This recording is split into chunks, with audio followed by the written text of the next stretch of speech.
Why does the past feel better than now?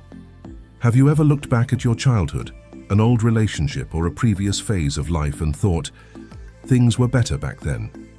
Even when you know life wasn't perfect, even when you remember stress, pain or struggle, still the past feels warmer, safer, simpler. This isn't weakness, this isn't denial, this is neuroscience. Your brain is wired to romanticize the past, not because the past was objectively better, but because your mind reconstructs it that way. In today's fast, uncertain and overwhelming world, nostalgia has become more powerful than ever. Music from the past hits harder. Old photos feel emotional. Memories feel like refuge. In this episode of Psyc Academy, we'll explore why the brain edits memories, the neuroscience behind nostalgia, why uncertainty makes the past feel safer, how dopamine, cortisol and memory interact, when nostalgia heals and when it traps you, how to use nostalgia without living inside it.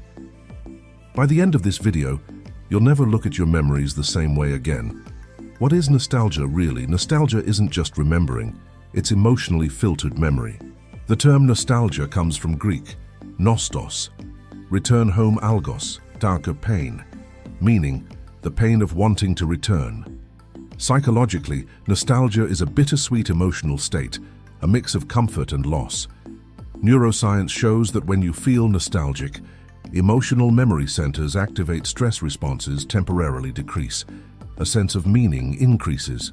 Your brain uses nostalgia as an emotional regulation tool. It's not about accuracy, it's about survival. Memory is not a recording. It's a reconstruction. One of the biggest myths about memory is that it works like a video camera. It doesn't. Every time you remember something, your brain rebuilds it. This process involves the hippocampus, memory formation, the amygdala, emotion, the prefrontal cortex, interpretation. Each recall slightly alters the memory. Over time, painful details fade, emotional highlights remain, context disappears. The brain keeps what feels meaningful and discards what threatens emotional stability. That's why the past slowly becomes softer, why negative details fade faster. This effect is called the fading affect bias. Psychological studies show negative emotions attached to memories fade faster than positive ones. Positive memories remain emotionally vivid. This bias protects mental health. If your brain remembered pain with full intensity forever, you'd be emotionally paralyzed. So the mind edits. The past becomes kinder, simpler, safer. Not because it was, but because your brain needs it to be. The role of stress. Why the present feels heavier. The present feels intense because it is. Right now, cortisol, stress hormone, is active.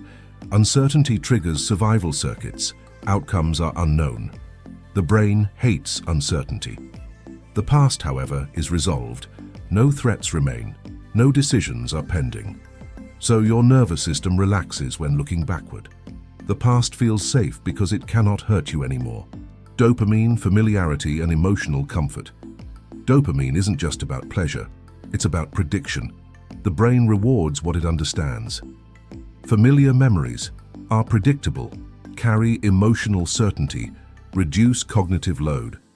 That's why old songs feel powerful, familiar movies feel comforting, childhood memories feel grounding. The brain prefers what it can predict. The past is fully predictable. The present is not. Nostalgia as an emotional safety. Net research shows nostalgia increases feelings of social connection, reduces loneliness, restores a sense of identity. When life feels unstable, the brain looks backward for grounding. Nostalgia reminds you who you were, where you came from, that you survived before. It stabilizes identity in moments of chaos. That's why nostalgia spikes during global crises, personal loss, major life transitions.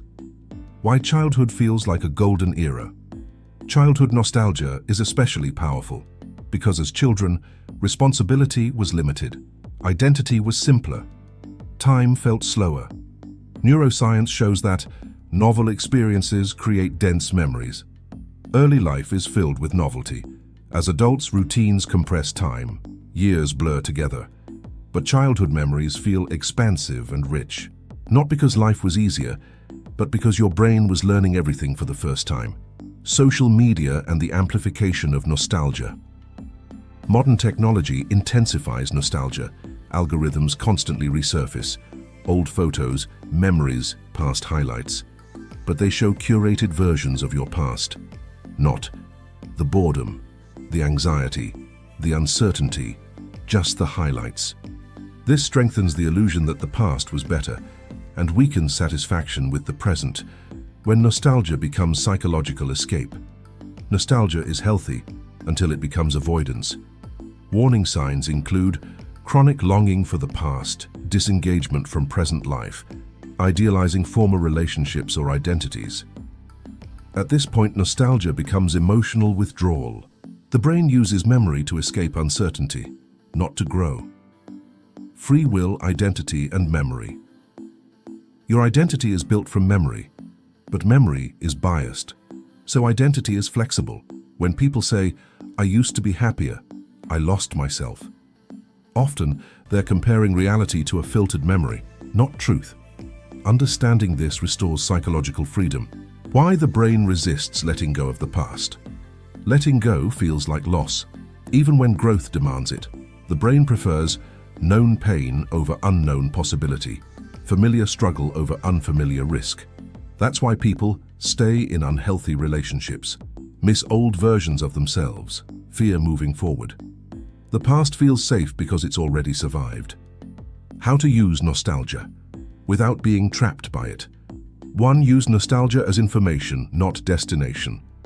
Nostalgia reveals what you value, what you miss, what gave meaning. Use it as guidance, not retreat. 2.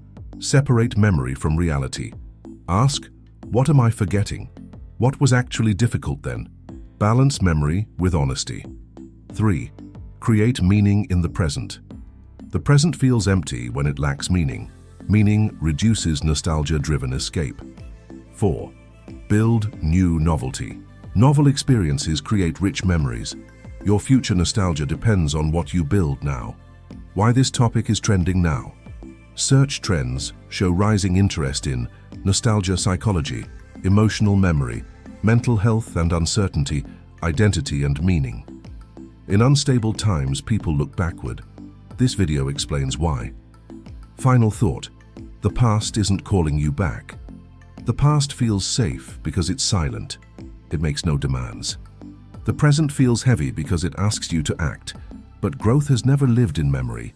It lives in uncertainty. Nostalgia isn't a sign you should return. It's a sign you're searching for meaning, and meaning is always built forward. Welcome to Psyc Academy, where we decode the mind, explore emotional truth, and help you understand why your brain feels what it feels. Subscribe for more psychology, neuroscience, and human behavior content. Your memories shape you, but they don't have to trap you.